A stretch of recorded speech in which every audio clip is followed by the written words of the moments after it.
Amakuru y'imikino agezweho katuhere muri Tour du Rwanda aho kuri uyu munsi wo kuwa kane hakinwa umunsi waryo wa gatanu mu gace kahereye mu karere ka Rubavu kerekeza ikarongi ku ntera y'ibirometero 95 ndetse na metero 100 basiganwa bahagutse ku isaha y'isa 5 aho baza gusoza mu masaha imbere twaza kubagezaho uko bisiganwa ryarangiye.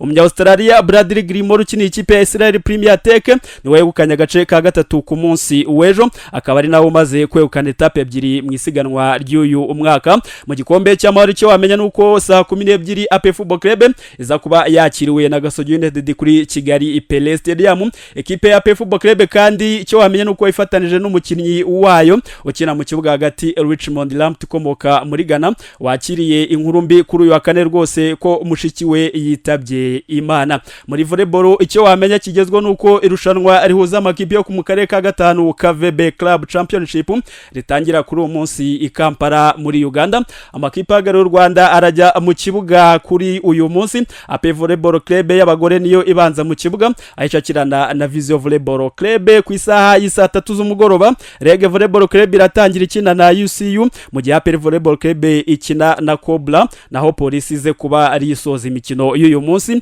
ihura na Nemo Stars ku mugabane wa Afrika. Akanama nyemuramaka ka Sport Kasi kemeje ubujure bw'ishyirahamwe ry'umupira w'amaguru muri Nigeria kubijyanye n'imyambaro ya RC Berkane igaragaraho ikarita ya Maroc iriho na Sahara. Kasi yategetse ko rero imyambaro idakomeza gukoreshwa kubera ko ishyigikira inyungu za politike. Ku mugabane burayi tubariho dusorezaho ikinyamakuru Telegraph cyanditse ko Manchester City ifuza gusinyisha abakinnyi babiri Tino Livramento ukina ku ruhande rw'uryo muri Newcastle United ndetse na Andrea Cambiaso ukina ku ruhande rw'imoso muri Juventus iyo mu Butaliyane. Atletico Madrid kandi nayo irashaka gusinyisha Mateo Kovacic uri ku rutonde rwagomba gusoka mu meshi mu ikipe ya Manchester City. Dusoreze kuri Kopama aho yari gupanga kuba yasoka muri Chelsea mu gihe itabibonye itike yijyana mu mikino ya UEFA Champions League mu mwaka utaha. Nayo makuru yaragezweho mu mikino.